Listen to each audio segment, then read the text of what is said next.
بسم اللہ الرحمن الرحیم اللہم صلی علی سیدنا و مولانا محمد و علی آل سیدنا و مولانا محمد و بارک وسلم و صلی علیہ. السلام علیکم ورحمۃ اللہ وبرکاتہ. دو مقرر ہیں سید صاحبزادہ وسیم طاہر قادری سروری صاحب، اور اس کے ساتھ ساتھ نعت خواں ہیں حافظ احمد صاحب، حافظ وقار صاحب، علامہ اور نجیب ہارونی صاحب. اور اس کے ساتھ ساتھ آج کا جو ہمارا بڑا خوبصورت ٹاپک ہے ناظرین، وہ ہے قرب الہی اور مقام مصطفیٰ صلی اللہ علیہ وآلہ وسلم. اور آج کا جو خصوصیت کے ساتھ دن ہے وہ ہے یوم وصال سیدہ فاطمہ الزہرا سلام اللہ علیہ کے حوالے سے. القاب تھے زہرا، بطول، طاہرہ، بدعت الرسول. ولادت آپ کی نبوت صلی اللہ علیہ وسلم کی نبوت سے 5 سال قبل ہوئی. عظمت اور فضیلت آپ کی ہے. سرکار نے کہا کہ فاطمہ تیری ناراضگی میں رب کی ناراضگی ہے، تیری رضا میں رب کی رضا ہے. سرکار صلی اللہ علیہ وسلم نے فرمایا میرے جسم کا ٹکڑا ہے سیدہ فاطمہ الزہرا، جس نے اس کو تکلیف دی گویا اس نے مجھے تکلیف دی، جس نے اس کو خوش کیا گویا مجھے خوش کیا. آپ کے جو خانوادے تھے، حضرت حسن تھے، حضرت حسین تھے، حضرت زینب تھی، ام کلثوم تھی، حضرت محسن جو بچپن میں ہی انتقال فرما گئے تھے. اور آپ ایک پورا مجسمہ تھی مصطفیٰ صلی اللہ علیہ وسلم کی طرح. آپ کی سیرت صورت سب آپ کو اس طریقے سے عیاں تھی کہ جس طرح حضور اکرم صلی اللہ علیہ وسلم کی تھی. آپ سیدۃ النساء ہیں اور خاتون جنت بھی آپ کو کہا جاتا ہے. آپ کا وصال 3 رمضان کو ہوا اور جنت البقیع میں آپ کو مدفون کیا گیا. کچھ شاعری کے ساتھ آج اس ببرکت نشست کا آغاز کریں گے. قبلہ سید وسیم رضا گیلانی صاحب، آپ کی سماعتوں کی نظر فاطمہ لخت جگر دین کے سردار کی ہے. فاطمہ لخت جگر دین کے سردار کی ہے، زوجہ محترمہ حیدر کرار کی ہے. اور ماں شبر و شبیر دل افگار کی ہے. ماں شبر و شبیر دل افگار کی ہے. سب جسے زینت ایوان علی کہتے ہیں، سب جسے زینت ایوان علی کہتے ہیں، ہم اسے باغ رسالت کی کلی کہتے ہیں. حافظ علامہ وقار صاحب آپ اس محفل کا آغاز کریں گے تلاوت قرآن پاک سے. جی بسم اللہ. اعوذ باللہ من الشیطان الرجیم.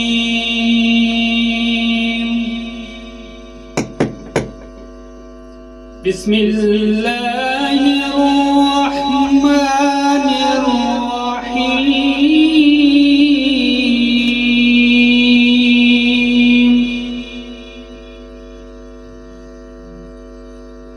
هو اللہ الذی لا الہ الا هو عالم الغیب والشہادۃ هو الرحمن الرحیم. هو اللہ الذی لا الہ الا هو الملک القدوس السلام المؤمن سلام المؤمن المهيمن العزيز الجبار المتكبر. سبحان اللہ عما يشركون. هو اللہ الخالق البارئ المصور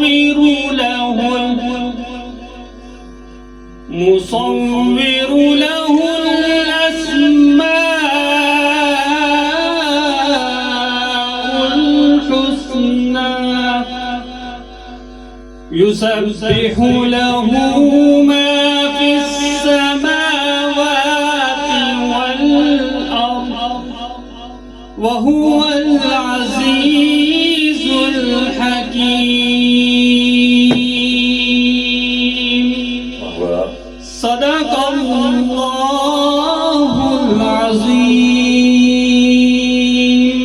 ماشاءاللہ ماشاءاللہ ماشاءاللہ، بہت ہی خوبصورت انداز میں آج کی اس ببرکت محفل کا آغاز فرما رہے تھے حافظ وقار صاحب۔ قرآن پاک کی ببرکت آیات سے اللہ تعالیٰ ان کے قلوب و اذہان کو مزید منور عطا فرمائے۔ کہ آج کا ہمارا جو ٹاپک ہے وہ قرب الہی سے ریلیٹڈ ہے، قرب الہی اور مقام مصطفیٰ، اس حوالے سے آج گفتگو ہوگی۔ پہلے تو ہم حضرت آپ کا شکریہ ادا کرتے ہیں کہ آپ نے اپنی گوناگوں مصروفیات سے وقت نکال کر کے آج ہمارے اس چینل پر تشریف فرما ہوئے، اور اس ٹاپک پر ہم سیر اصل تو دوستان گرامی قدر گفتگو نہیں کر سکتے، کیونکہ آج اس ٹاپک پر تو زندگیاں ختم ہوئیں اور قلم ٹوٹ گئے، تیرے اوصاف کا ایک باب بھی مکمل نہ ہوا۔ ٹھیک ہے، اگر علامہ اقبال کی طرف سے ہم بات کریں گے تو انہوں نے اپنی شاعری کے رنگ میں کہا، یعنی خود ہی کو کر بلند اتنا کہ ہر تقدیر سے پہلے خدا بندے سے خود پوچھے بتا تیری رضا کیا ہے۔ تو پھر وہ کہتے ہیں کی محمد سے وفا تو نے، تو کی محمد سے وفا تو نے، تو ہم تیرے ہیں، یہ جہاں چیز ہے کیا لوح و قلم تیرے ہیں۔ تو مطلب کہنے کا ہے کہ اس پر گفتگو اس چند منٹوں کی یہ مشکل ہی نہیں بلکہ ناممکن سی بات ہے، لیکن ہماری بساط، ہماری عقل، ہماری فہم، ہماری ادراک کے مطابق جتنی بھی گفتگو ہوئی انشاءاللہ کوشش کریں گے اس پیرائے میں رہ کر کے وسیم طاہر گیلانی صاحب سے اس حوالے سے گفتگو کریں۔ پہلے تو ہم آپ کا شکریہ ادا کرتے ہیں۔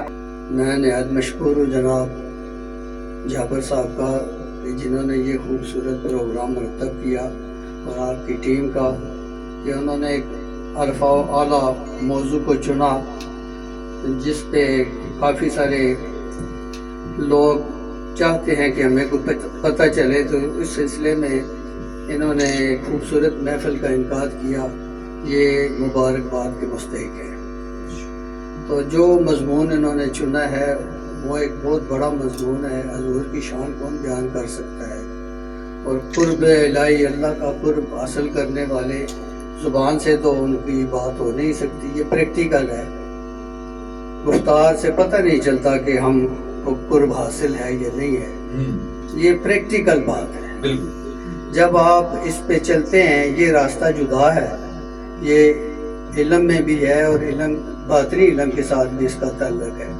اللہ پاک قرآن پاک میں فرماتے ہیں کہ کنت کنزا مخفیا فاحببت ان اعرف ما خلقت الجن والانس الا ليعبدون، کہ مجھے محبت ہوئی، مجھے عشق ہوا کہ میں پہچانا جاؤں اپنی ذات کا۔ جب اللہ پاک نے اظہار کرنا چاہا تو اس نے کیا کیا کہ جنوں اور انسانوں کو پیدا فرمایا تاکہ وہ پہچانے اور میری عبادت کرے۔ جب تک بندہ کسی کی پہچان نہیں کرتا اس کی عبادت نہیں ہو سکتی، یا اتنی عبادت کرے کہ اللہ پاک کو پہچان لے۔ تو یہ قرب کی پہلی منزل ہے کہ جب اللہ پاک کو محبت ہوئی تو اس نے کیا انسانوں کو تخلیق فرمایا، تو پھر انسانوں کو وہ مقام عطا کیا، خلق الآدم علی صورتہ، اللہ نے انسان کو اپنی صورت پہ خلق کیا جی۔ تو پھر حدیث قدسی ہے کہ حضور پاک نے فرمایا ہے کہ اللہ کا قرب حاصل کرنے کے لیے یہ جو عبادات ہیں ان کا سہارا بھی ضروری ہے، اور اس کا جو پہلا جز ہے وہ کلمہ طیب لا الہ الا اللہ محمد رسول اللہ ہے۔ کلمہ پاک کی پہچان سے ہی اللہ اور اس کے رسول کی پہچان ہو سکتی ہے، کیونکہ کلمہ طیب جب انسان پڑھے تو اس کا باطن طیب ہو جائے۔ پہلا کلمہ طیب ہے، طیب کا معنی پاکیزگی اختیار کرنا ہے، تزکیہ نفس کرنا، اس اپنے نفس کو اتنا طیب کر لے کہ اس کے اندر سے جتنی نفسانی خواہشات ہیں وہ سب ختم ہو جائیں، یہ جھوٹ نہ بولے، یہ کسی سے دغا نہ کرے، یہ کسی کا حق نہ مارے، یہ اندر اور باہر سے اس کا ظاہر اور باطن ایک ہو جائے۔ پھر آہستہ آہستہ یہ منزلیں جو ہے وہ طے کرتا کرتا کرتا اللہ کے بندوں کے قریب ہوتا ہے۔ وہ کیا کہتے ہیں کہ اللہ اللہ کرنے سے اللہ نہ ملا، اللہ والے ہیں جو اللہ سے ملا دیتے ہیں، اور وہ بھی اس وقت ملتا ہے جب کسی مرشد کی رہبر کی رہنمائی میں رہے۔ تو مولانا روم بہت بڑے عالم تھے، لیکن انہیں وہ تسکین نہ حاصل ہوئی، وہ اس وقت ہوئی جب حضرت شاہ شمس تبریز سے ان کی ملاقات ہوئی۔ یہ ایک بڑا